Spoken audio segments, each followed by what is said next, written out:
¿cómo obtienes las estadísticas que nos diste?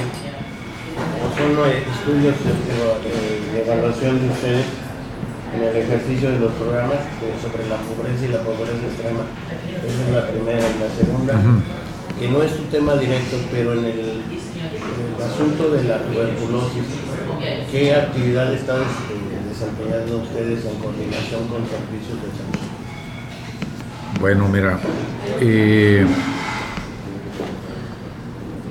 el tema de la tuberculosis es un tema que, si bien es cierto, no es un tema de la Secretaría de Desarrollo Social, pero es un tema que a todos los bajacalifornianos nos debe de preocupar, porque pudiera considerarse que la tuberculosis es una enfermedad ya erradicada del mundo. Sin embargo, no es así, y en Baja California menos, En Baja California hay más gente que tiene tuberculosis de lo que creemos.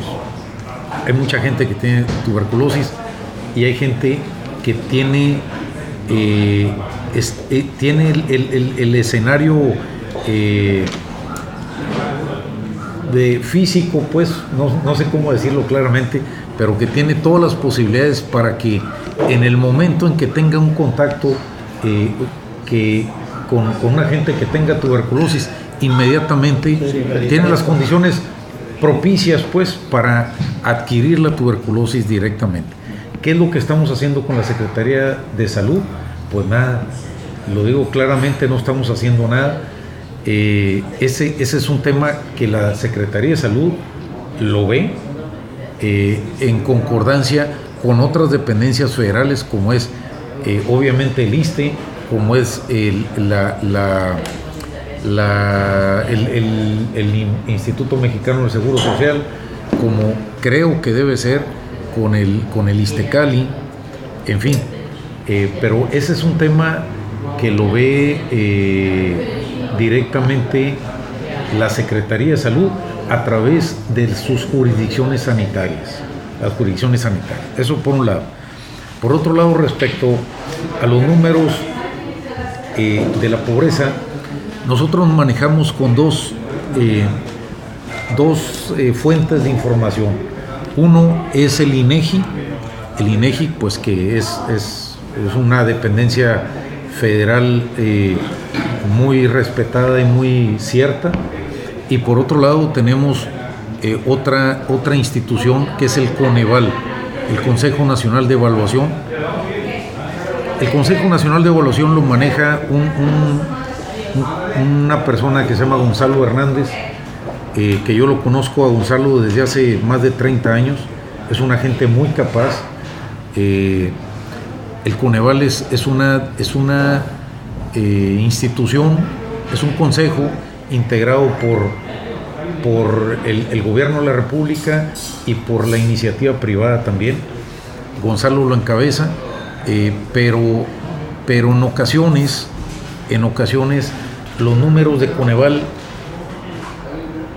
tienen que, más que los números, yo creo que la forma de plantear los cuestionamientos que hacen las encuestas, el Coneval, creo que deben de plantearse de otra forma. Y yo se lo he comentado a Gonzalo. Les voy a poner un ejemplo. Si yo le pregunto aquí a la compañera, compañera, ¿tienes un crédito hipotecario? ¿Tienes crédito hipotecario? Y si usted me dice no, y yo le anoto en la encuesta, si yo soy un encuestador del Coneval y le anoto que no tiene crédito hipotecario la compañera, con eso es suficiente para que a usted se le considere como pobre.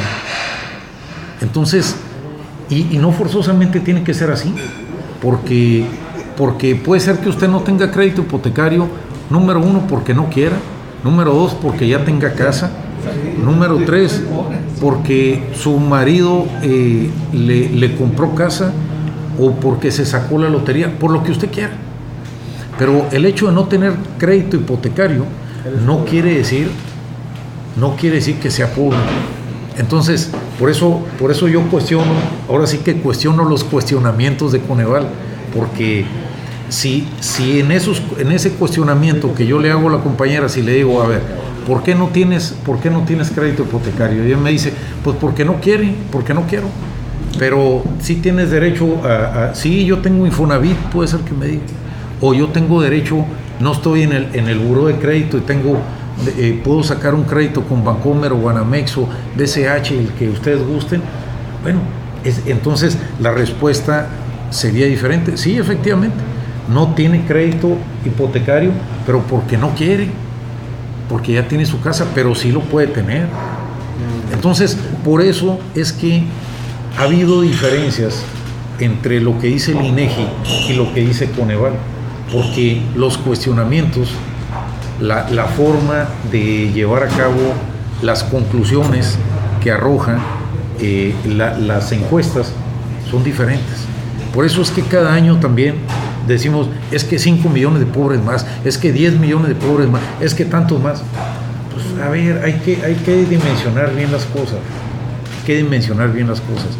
El problema de la pobreza en el país no lo estoy negando, ni estoy queriendo decir que las cosas están excelentemente bien y que no existe la pobreza. No es cierto, claro que existe.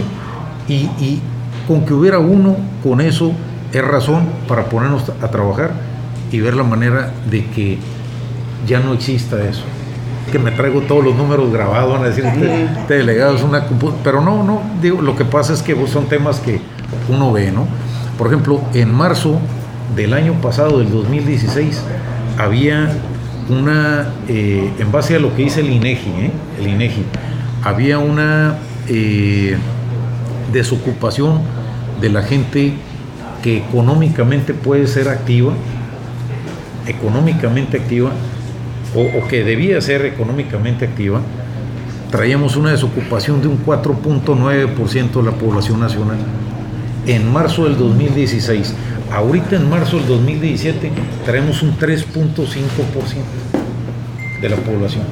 Entonces, ¿a qué es a lo que voy con esto? Bueno, la gente, o sea, de que ha habido incremento en el número de fuentes de trabajo, claro que ha habido incremento.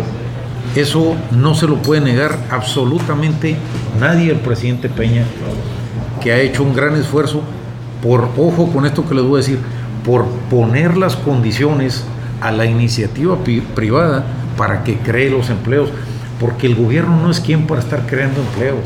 El gobierno, si crea empleos, lo único que hace es burocracia y es más carga para el país. El gobierno lo que tiene que hacer es propiciar las cosas para que la gente que sabe crear empleos, los cree. Pero ahora lo que es importante es no nada más disminuir esa tasa de un 4.9 a un 3.5, qué padre, qué bueno, pero hay que ver de cuánto estamos hablando del ingreso de la gente, porque si se están creando empleos y el ingreso no es suficiente para que las familias mexicanas vivan decorosamente, entonces no estamos saliendo mucho del problema. ¿Perdón? ¿Cómo se puede tener confianza en los datos si hay un pleito?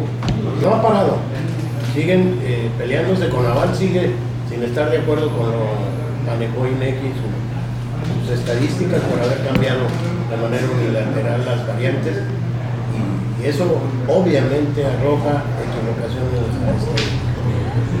¿Cómo solucionarlo? ¿Cómo confiar en esos datos? Si los dos organismos responsables de medir están peleados.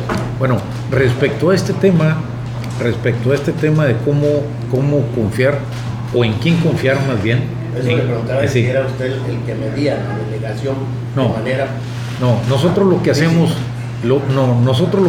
es, nosotros aplicamos los programas en las áreas, lo que se llaman las zonas SAP, que se llaman zonas de atención prioritaria, donde a mí me dicen que es una zona de atención prioritaria, ahí es donde tratamos de aplicar el recurso, porque, por ejemplo, no tiene ningún sentido poner un comedor comunitario en la zona del Río de Tijuana o aquí en el Benito Juárez. ¿no? Pueden decir, bueno, es que sí hay gente pobre, sí hay gente pobre, y pueden bajar de allá, y sí, yo no digo que no, y pueda servir, pero no es donde más se necesita, pues, no es donde más se necesita. Ahora, contestando su pregunta, respecto a la pugna que ha habido de hace 2 años aproximadamente entre Coneval y el INEGI, yo creo que Coneval, con el debido respeto lo digo, yo creo que Coneval ha estado haciendo sus ajustes, porque este ejemplo que les puse así muy sencillo, que les puse en el caso de la compañera, pues es una realidad, es una forma, es parte de la metodología que siguen, y esa metodología es una metodología que nos hace pensar que los números a los que se llegan no son precisamente los más ciertos, porque si yo nunca he solicitado un crédito hipotecario y a mí me dicen, y no quiero porque tengo mi casa y no necesito un crédito hipotecario, y me preguntan y digo, no tengo crédito hipotecario, pues ya con eso voy a ser considerado pobre. Creo que no es la forma más adecuada. Yo les voy a poner un ejemplo. Miren,